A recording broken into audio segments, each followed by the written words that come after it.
टी20 विश्व कप 2026 के सुपर 8 चरण का सबसे रोमांचक और दिल दहला देने वाला मुकाबला आज इंग्लैंड और न्यूजीलैंड के बीच खेला गया।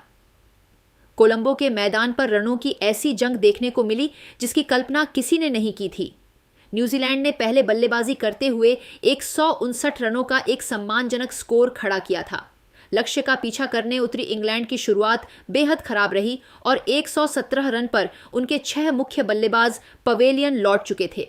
एक समय ऐसा लग रहा था कि न्यूजीलैंड यह मैच जीतकर सेमीफाइनल में अपनी जगह पक्की कर लेगा, लेकिन आखिरी 15 गेंदों में इंग्लैंड के निचले क्रम के बल्लेबाजों विशेषकर विल जैक्स और रेहान अहमद ने गियर बदला और मैच को न्यूजीलैंड के जबड़े से छीन लिया।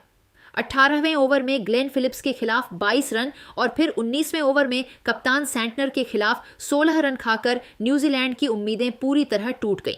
19.3 ओवर में विल जैक्स के विजयी चौके ने इंग्लैंड को 4 विकेट से जीत दिला दी और न्यूजीलैंड का सेमीफाइनल में पहुंचने का सपना एक पल में चकनाचूर हो गया।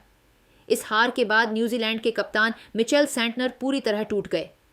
मैच खत्म होते ही वह मैदान पर ही बैठ गए और अपने आंसुओं को रोक नहीं पाए। एक कप्तान के तौर पर जीत के इतने करीब आकर हार जाना उनके लिए असहनीय था। पोस्ट मैच प्रेजेंटेशन में जब सैंटनर आए तो उनकी आंखें सूजी हुई थीं और वह काफी भावुक नजर आ रहे थे। उन्होंने रुंधे हुए गले से कहा कि आज मुझे अपनी टीम पर गर्व है, लेकिन परिणाम हमारे पक्ष में नहीं रहा। हमने आखिरी ओवरों तक लड़ाई लड़ी, लेकिन शायद किस्मत को कुछ और ही मंजूर था।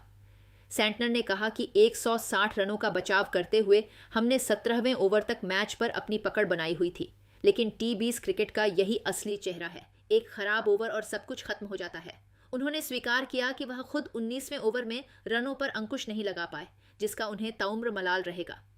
इंग्लैंड की तारीफ करते हुए सैंटनर ने कहा कि हमें यह मानना होगा कि इंग्लैंड ने आज चैंपियन की तरह खेल दिखाया। जब उनके 6 विकेट गिर चुके थे तब भी उन्होंने हार नहीं मानी। विल जैक्स और युवा रेहान अहमद ने जिस निडरता के साथ बल्लेबाजी की वह काबिले तारीफ है। उन्होंने इंग्लैंड के जुझारू रवैये को सलाम करते हुए कहा कि एक अच्छी टीम वही होती है जो दबाव में बिखरने के बजाय निखरती है। उन्होंने इंग्लैंड को सेमीफाइनल के लिए शुभकामनाएं दी और कहा कि वे खिताब जीतने के प्रबल दावेदार हैं। सेमीफाइनल और भारतीय टीम के बारे में बात करते हुए सैंटनर और भी गंभीर हो गए। उन्होंने कहा कि हमारा लक्ष्य इस बार फाइनल तक पहुंचना और ट्रॉफी उठाना था। न्यूजीलैंड हमेशा बड़े टूर्नामेंट्स में अच्छा प्रदर्शन करती है, लेकिन इस बार हम फिनिशिंग लाइन पार नहीं कर सके। उन्होंने आगे कहा कि अब जब हम बाहर हो गए हैं तो मेरी नजरें भारतीय टीम पर टिकी हैं। भारत इस समय जिस तरह की क्रिकेट खेल रहा है वह अविश्वसनीय है। उनके पास हर चुनौती का जवाब है। सैंटनर ने कहा कि अगर कोई टीम इस विश्व कप में सबसे संतुलित है तो वह भारत है।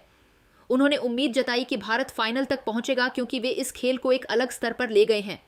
उन्होंने यह भी कहा कि भारत के खिलाफ खेलना हमेशा से एक चुनौती रही है और मैं चाहता था कि हम सेमीफाइनल या फाइनल में उनके सामने हों, लेकिन अफसोस कि अब हमें घर वापस जाना होगा। अंत में सैंटनर ने अपने फैंस से माफी मांगते हुए कहा कि मुझे पता है कि न्यूजीलैंड के करोड़ों प्रशंसकों का दिल आज टूटा है, लेकिन हम और भी मजबूत होकर वापसी करेंगे। आज के ये आंसू हमें भविष्य में और कड़ी मेहनत करने की प्रेरणा देंगे। पाकिस्तान के बाहर होने और टूर्नामेंट से अपनी विदाई पर उन्होंने कहा कि खेल में किसी की जीत किसी की हार होती है, लेकिन आज की हार हमें लंबे समय तक चुभेगी।